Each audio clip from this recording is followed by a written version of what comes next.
Hello दोस्तों, आज मैं एक और वीडियो के साथ यहाँ पे हाजिर हूँ, प्रेजेंट हूँ दोस्तों। और आज हम लोग बात करेंगे, एक न्यू रिजाइम आ रहा है दोस्तों टैक्स में। और टैक्स में एक ट्रांसफॉर्मेशन देखने को मिलेगा अभी कुछ ही दिनों में, बजट के बाद, जो कि मैं यहाँ पे न्यूज़ में दिखाऊंगा। और न्यूज़ पे क्या क्या आ रहा है दोस्तों, इसका हम लोग यहाँ पे एनालिसिस करेंगे। निफ्टी का यहाँ पे एनालिसिस करेंगे दोस्तों। और निफ्टी के एनालिसिस के तौर पे यहाँ पे देखेंगे कि मार्केट यहाँ से नीचे क्यों आ रहा है, उसका इस न्यूज़ से क्या ताल्लुक है, और न्यूज़ के बेसिस पे यहाँ पे मार्केट बिहेव क्यों कर रहा है दोस्तों, और कैसे बिहेव कर रहा है, ये हम लोग टेक्निकल एनालिसिस के थ्रू समझने का प्रयास करेंगे। तो आइए पहले हम लोग यहाँ पे देखिए, निफ्टी का चार्ट लगा हुआ है। पहले मैं आपको न्यूज़ दिखाता हूँ दोस्तों, वो टैक्स का, और जो कि फ्यूचर एंड ऑप्शंस पे जो कि इतना वॉल्यूम बढ़ा रहा है दोस्तों इंडिया में।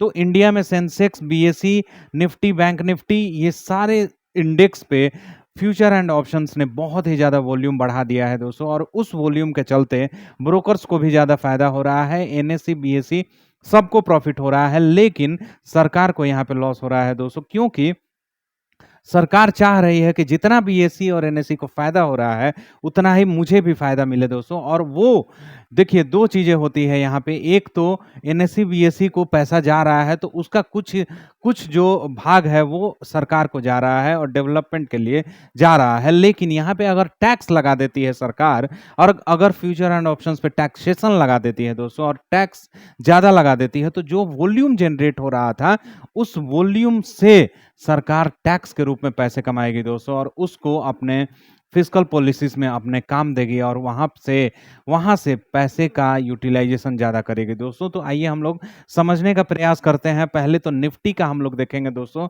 निफ्टी का अगर हम लोग देखेंगे तो 23,600 के आसपास में, 23,600 के आसपास में दोस्तों इसका अभी रेजिस्टेंस बना हुआ था। फिर से एक बार मार्केट नीचे आके ऊपर की तरफ में आज जाने का कोशिश किया है। ये आप लोग देख सकते हैं कि 230 का है, 230 का है, फिर से ऊपर जाने का कोशिश किया, और फिर से यहाँ पे मार्केट नीचे आके 23,400 के आसपास में मार्केट यहाँ पे क्लोज हुआ है दोस्तों। तो इतनी ज़्यादा ऊपर नीचे की वोलेटिलिटी क्यों आ रही है, तो इसको हम लोग अभी समझते हैं। और उस टैक्स, जो टैक्स न्यू टैक्स का आया है यहाँ पे न्यूज़, उसको हम लोग समझेंगे। और देखिए, जब भी यहाँ पे मार्केट एक कंसोलिडेशन दिया था, कंसोलिडेशन के बाद अभी मार्केट वोलेटाइल हुआ है, तो वो हम लोग न्यूज़ समझने का आइए कोशिश करते हैं दोस्तों। तो यहाँ से मैं आपको बताता हूँ, हम लोग चलते हैं दोस्तों, न्यूज़ देखते हैं। यहाँ पे न्यूज़ का मैं बात करूँगा यहाँ पे, और आपको बताऊँगा।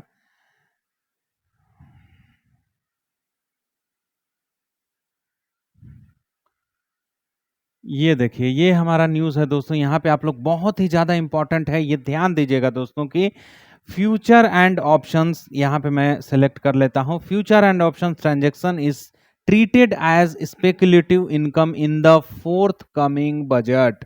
यहाँ पे देखिए दोस्तों, अभी कुछ ही दिन बाद एक बजट आने वाला है, जो कि निर्मला सीतारमण जी यहाँ पे पेश करेंगे। उसी में ये ट्रीट किया जाएगा दोस्तों कि स्पेकुलेटिव इनकम है, जो कि आपको फ्यूचर एंड ऑप्शन से आप इनकम करेंगे या लॉस करेंगे या प्रॉफिट करेंगे, उसे स्पेकुलेटिव इनकम में डाल दिया जाएगा। और स्पेकुलेटिव इनकम पे आप लोग जानते हैं कि 30% का टैक्स यहाँ पे आपको देना पड़ेगा दोस्तों। चाहे आप लॉस में रहें फ्यूचर एंड ऑप्शंस पे, चाहे आप प्रॉफिट में रहें, आपको 30% का टीडीएस आपको देना पड़ेगा, इनकम टैक्स आपको देना पड़ेगा दोस्तों यहाँ पे 30% का।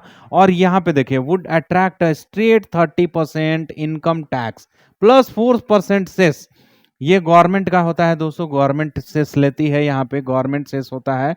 तो सेस भी हमारा 4% दे दिया जाएगा दोस्तों, और 4% सेस के बाद 30% का हमें ये भी देना पड़ेगा, टीडीएस भी देना पड़ेगा, instead of applicable slab of 5%, 20% और 30% on different slab of income. दास गुप्ता से there would be applicability of TDS. यहाँ पे टीडीएस अप्लीकेबल हो जाएगा दोस्तों, और 30% हमें देना पड़ेगा 4% सेस के साथ। ये वाला इंपॉर्टेंट न्यूज़ क्यों है दोस्तों, यहाँ पे मैं आपको बताऊंगा। और अभी हम लोग समझने का प्रयास करते हैं कि ये इंपॉर्टेंट न्यूज़ क्यों है, और इससे मार्केट क्यों मूवमेंट दे रहा है, और मार्केट नीचे की तरफ में क्यों आ रहा है, अपने हायर लेवल को टच करके 23,500 को और 23,600 को टच करके यहाँ पे निफ्टी नीचे की तरफ में क्यों आ रहा है दोस्तों। तो पहला यहाँ पे पहला अगर हम लोग इसका पॉइंट का बात करें जो कि इम्पोर्टेंट है, बहुत ही ज़्यादा इम्पोर्टेंट पॉइंट है दोस्तों। तो पहला पॉइंट है कि हमारा वॉल्यूम जो है, वॉल्यूम इंक्रीज कर गया था। ये वॉल्यूम इंक्रीज कर गया था क्यों? क्योंकि यहाँ पे फ्यूचर एंड ऑप्शंस पे ट्रेडिंग ज़्यादा हो रही थी दोस्तों। ये ट्रेडिंग के चलते हमारा इंक्रीज कर गया है वॉल्यूम। और किसका वॉल्यूम? तो हमारे मार्केट का, मतलब बीएसई और एनएसई का वॉल्यूम हमारा यहाँ पे इंक्रीज कर गया है बहुत ही ज़्यादा। और वो इंक्रीज किया है रिटेल ट्रेडर्स के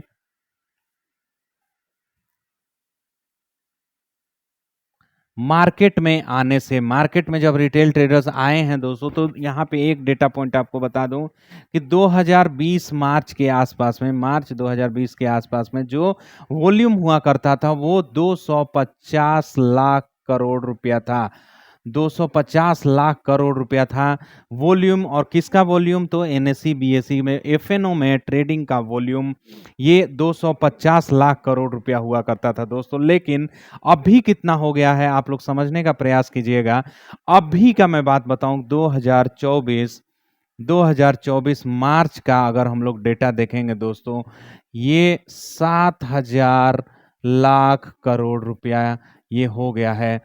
ये टोटल इसका फ्यूचर एंड ऑप्शंस में ट्रेडिंग का वॉल्यूम अगर इतना हो गया है दोस्तों, तो सबसे ज्यादा प्रॉफिट किसको हो रहा है? सबसे ज्यादा प्रॉफिट हो रहा है जो ट्रांजैक्शन टैक्स दे रहे हैं, मतलब कि ब्रोकरेज हाउसेस को सबसे ज्यादा प्रॉफिट हो रहा है। और इसी के कारण अगर ये फ्यूचर एंड ऑप्शंस का जो टैक्स रेजिम आया है, यही बोला जा रहा है कि यहाँ पे ब्रोकरेज हाउसेस को भी लॉस का सामना करना पड़ेगा। क्योंकि उससे क्या होगा कि रिटेल ट्रेडर का वॉल्यूम मार्केट में गिर जाएगा। और उस गिरे हुए वॉल्यूम के साथ यहाँ पे जो ब्रोकर्स हैं, वो ब्रोकर का ब्रोकरेज कम बनेगा। और उसके साथ ही रिटेल ट्रेडर्स को यहाँ पे प्रॉफिट भी कम बनेगा दोस्तों। यहाँ पे आप लोग देख सकते हैं कि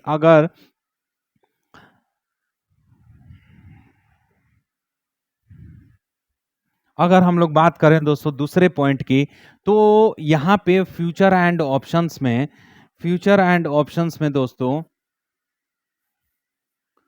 फ्यूचर एंड ऑप्शंस में सबसे ज्यादा प्रॉफिट कौन करता है? तो बड़े बड़े इन्वेस्टर करते हैं, जो कि 11% के आसपास में प्रॉफिट यहाँ पे नजर आता है दोस्तों। और 89% जो लोग हैं वो यहाँ पे लॉस का सामना करते हैं। ये प्रॉफिट है और ये लॉस है। ठीक है, तो 11% का जो भी इन्वेस्टर ट्रेडर हैं वो प्रॉफिट कमाते हैं और 89% लोग यहाँ पे लॉस करते हैं दोस्तों। लेकिन 89% का वॉल्यूम कितना है? तो 7,000 लाख करोड़ रुपए का 89 अगर आप परसेंट डाल दीजिए दोस्तों, तो उतना ज़्यादा इसमें वॉल्यूम होता है। और उतने ज़्यादा retail investor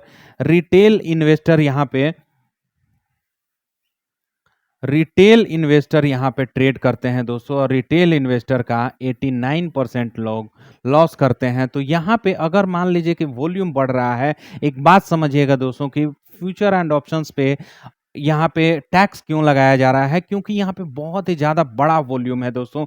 BSE, NSE, Sensex और ये सबको ऊपर लेके जाने वाला, सारे इंडेक्स को ऊपर ले जाने वाला दोस्तों सिर्फ और सिर्फ है तो फ्यूचर एंड ऑप्शंस पे। आप देख रहे होंगे पहले कि सेंसेक्स पे कोई ट्रेड नहीं करता था, उसके फ्यूचर एंड ऑप्शंस को कोई जानता नहीं था, बैंक निफ्टी का कोई नहीं जानता था, फिन निफ्टी को कोई नहीं जानता था दोस्तों। आज ये सारे चीज़ें आ गई हैं। और डेली एक्सपायरी जब से आई है दोस्तों, डेली एक्सपायरी यहां पे आपको देखने को मिल रहा होगा अभी मार्केट में। और डेली एक्सपायरी के चलते रिटेल इन्वेस्टर को लॉस का सामना करना पड़ रहा है। तो यहां पे एक नियम ही ऐसा बना दिया गया है, रूल्स ही ऐसा बना दिया गया है कि रिटेल इन्वेस्टर यहां पे लॉस में रखते हैं।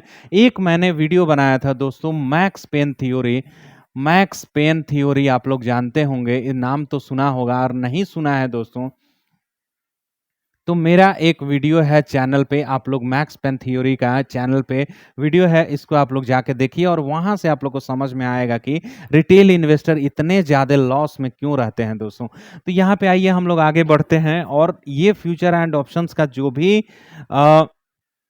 फ्यूचर एंड ऑप्शंस का यहाँ पे जो भी एक टैक्स का निकल के आया है दोस्तों, ये रिटेल इन्वेस्टर के लिए बहुत ही ज़्यादा खराब होने वाला है। क्योंकि रिटेल इन्वेस्टर प्रॉफिट भी अगर बनाए तो उस पे भी 30% देना है, और अगर लॉस भी मेकिंग करे तो उस पे भी 30% देना है, क्योंकि फ्यूचर एंड ऑप्शंस को स्पेकुलेटिव इनकम में डाल दिया गया है। तो स्पेकुलेशन जब भी होता है, जैसे लॉटरी होता है या फिर आप गैम्बलिंग करते हैं या पासा खेलते हैं या कुछ भी गैम्बल गैम्बल के तरीके से आप करते हैं, तो उस पे 30% का टैक्स लगता है।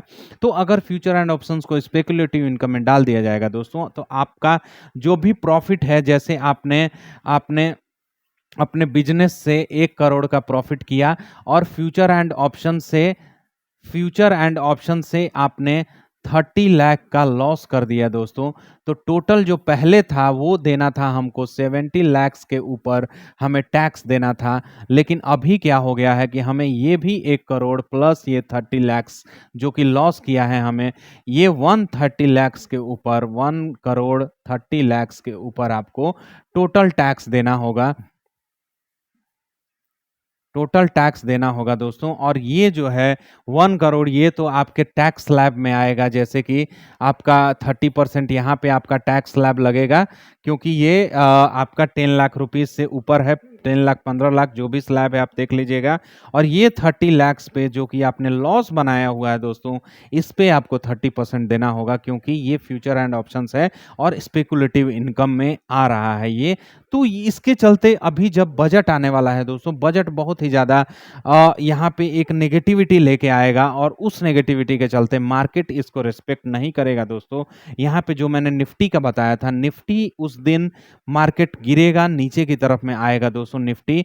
और ये कंफर्म तो नहीं है, लेकिन मेरा एक जो एनालिसिस है, मैं एनालिसिस करके बोल रहा हूँ कि यहाँ पे जो इन्वेस्टर और ट्रेडर हैं, जो रिटेल ट्रेडर हैं, वो एक नेगेटिव सेंटीमेंट में जा रहे हैं दोस्तों, और उसके चलते मार्केट थोड़ा सा नेगेटिविटी यहाँ पे दिखा सकता है। और मार्केट नेगेटिविटी दिखाएगा दोस्तों, क्योंकि ये हमारा ये जो लोग हैं वो इस मार्केट को रिस्पेक्ट नहीं करेंगे दोस्तों। और उसके जो न्यूज़ हैं, जो speculative income future and options का जो न्यूज़ है, उसके चलते ये ज़्यादा ये जो टैक्स वाला है, टैक्स वाला न्यूज़ है, वो ज़्यादा इफेक्टिव नहीं होगा दोस्तों। और यहाँ पे मार्केट नीचे की तरफ में आ सकता है उस दिन, बजट के दिन जो पेश होने वाला है अभी कुछ ही दिन बाद। तो ये सारी बातें ध्यान देने योग्य है, ध्यान ध्यान दे के रखिएगा दोस्तों, और ये सब ध्यान दे के ही आप लोग मार्केट में ट्रेड कीजिएगा। और अगर आपको वीडियो अच्छा लगे तो शेयर जरूर कीजिएगा दोस्तों, कमेंट करना मत भूलिएगा। Thank you so much.